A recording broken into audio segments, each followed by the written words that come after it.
Menjawab membabi buta.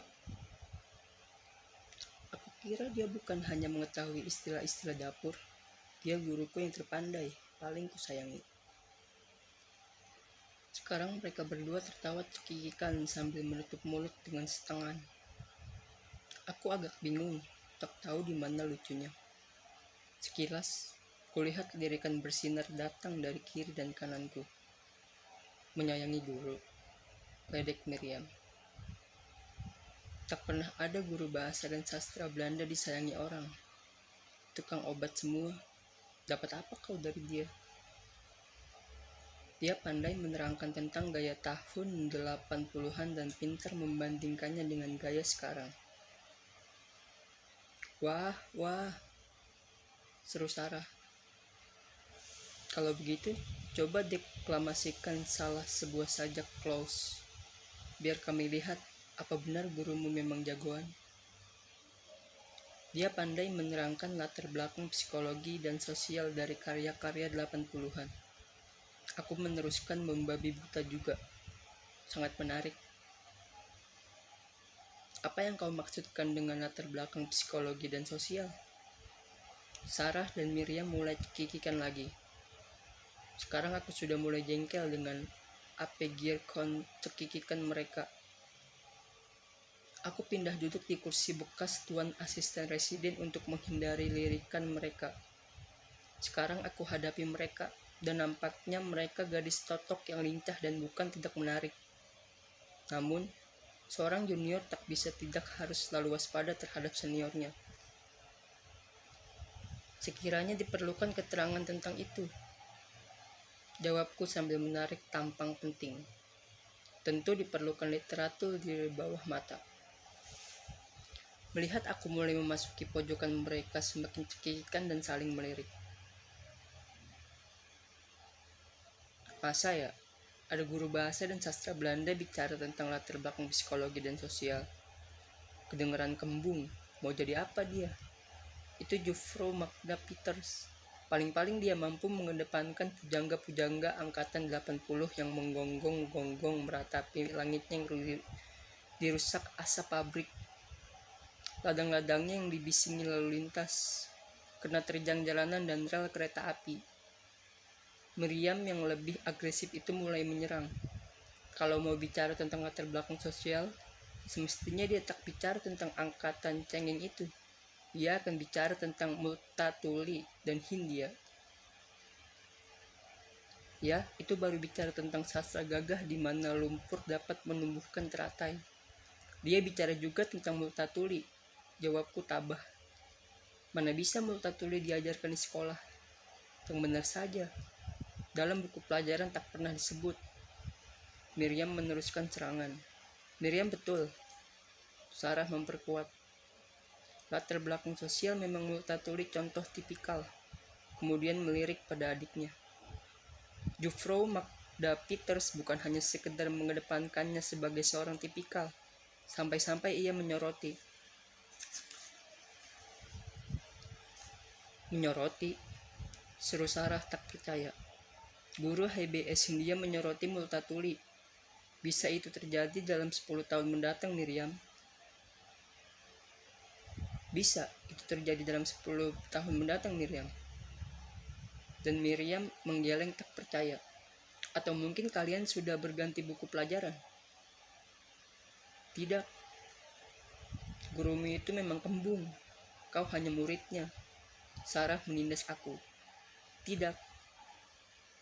Gurumu itu sungguh nekat. Kalau benar dia bisa celaka. Miriam mulai bersungguh-sungguh. Mengapa? Betapa sederhananya kau ini. Jadi kau tidak tahu dan kau perlu dan harus tahu. Miriam meneruskan, karena gurumu itu kalau benar ceritamu boleh jadi dia dari golongan liberal. Kan golongan liberal baik. Dia membawa kemajuan pada Hindia. Pada waktu itu aku merasa diri benar-benar pandir. Kan baik belum tentu benar, juga belum tentu tepat. Malah bisa salah pada waktu dan tempat yang tidak cocok. Desak Miriam.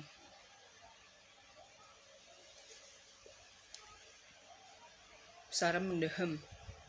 Ia tak bicara. Coba, Tulisan siapa saja yang dikedepankannya dengan lebih semangat. Mereka semakin menjengkelkan dan seorang junior, entah siapa yang mula pertama mengatur, selalu harus tetap hormat. Jadi, karya tamannya tentu, jawabku. Max Havelaar atau Dick Kooijeveld dan der Nederlandse Handelsmaatschappij. Dan siapa Multatuli itu kiramu? Sekarang Sarah yang menerjang aku. Siapa? Edward Douwes Dekker? Bagus. Juga kau harus tahu Douwes Dekker lain. Itu wajib. Sarah meneruskan terjangannya. Senior gila ini semakin menjadi. Dan mengapa menerjang aku sambil melirik pada adiknya pula sedang bibir kejang menahan tawa. Mereka sedang bersandiwara mempermainkan budak pribumi. Sungguh kurang ajar. Hanya ada seorang Douwes Dekker yang dikenal sejarah. Jadi kau tahu, Sarah mengejek. Atau ragu? Miriam meledek dalam tawa cekikikan, tak terkendali. Baik, persekongkolan setan ini akan aku hadapi. Dan begini kiranya harga undangan terhormat dan menggemparkan dari Tuan Asisten Residen. Baik, karena tidak tahu aku jawab sewajar mungkin. Hanya Edward Douwes Dekker dengan nama pena Multatuli yang kukenal. Kalau ada Douwes Dekker lain, sungguh aku tidak tahu. Memang ada. Sarah lagi yang meneruskan. Miriam menenggelamkan muka dalam setengah sutra. Lebih penting siapa dia? Jangan bingung, jangan pucat. Ia meledek. Sebenarnya kau tahu, hanya pura-pura tidak tahu. Benar tidak tahu, jawabku resah. Kalau begitu gurumu Jufvrouw Magda Peters yang kau agungkan itu. Kurang beres pengetahuan umumnya. Dengarkan dan ingat-ingat jangan sampai memalukan senior. Jangan sampai lupa Douwes Dekker yang lain itu yang lebih penting dari Multatuli adalah seorang pemuda. Sekarang ini masih pemuda. Tentu saja masih pemuda. Dia sedang berlayar. Mungkin juga sudah berada di Afrika Selatan ikut berperang melawan Inggris di pihak Belanda. Pernah dengar? Tidak, apa saja karyanya? Tanyaku rendah hati. Dia masih pemuda, tentu dapat dimaafkan kalau belum punya karya. Jawab Sarah, kemudian juga cekikikan. Jadi apanya yang harus dikenal? Protesku. Kan orang dikenal karena karyanya. Sekarang aku mulai sempat membela diri. Ratusan juta orang di atas bumi ini tidak berkarya yang membuat mereka dikenal, maka tidak dikenal. Sebetulnya dia punya banyak karya juga, hanya saja yang membacanya cuma seorang. Inilah dia pembacanya yang paling setia, Miriam Delacroix. Dia pacarnya, mengerti? Kurang ajar, sumpahku dalam hati. Apa urusanku dengan dia? Kalau hanya pacar Miriam, dua orang noni ini pun takkan tahu siapa Annelies Melema. Berani bertaruh. Ayo Mir, bercerita kau tentang pacarmu. Desak Sarah berkobar-kobar. Tidak, tak ada urusan dengan tamu kita. Baik, kita bicara soal lain. Tolak Miriam. Kau pribumi tulen kan, Minke? Aku diam tak menjawab. Rasa pintu penghinaan mulai dibuka tanpa ketukan. Seorang pribumi yang mendapat didikan Eropa, bagus, dan sudah begitu banyak kau ketahui tentang Eropa. Mungkin kau tak tahu banyak tentang negerimu sendiri. Barangkali bukan? Aku tak salah kan? Penghinaan itu sekarang sedang berlangsung pikirku. Nenek moyangmu, Miriam Delacroix meneruskan. Maaf, bukan maksudku hendak menghina turunan demi turunan percaya. Petir adalah lirikan dari sang malaikat yang berusaha menangkap iblis, begitu kan? Mengapa diam saja? Lalu kau pada kepercayaan nenek moyang sendiri. Sarah Delacroix berhenti tertawa. Ia menarik wajah serius, mengamati aku seperti pada binatang ajaib. Tidak perlu nenek moyangku, tolakku.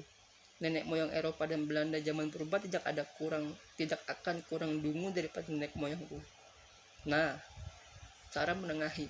Sudah kuperkirakan juga kalian akan bertengkar juga tentang nenek moyang itu. Ya, kita ini seperti sapi, Minke.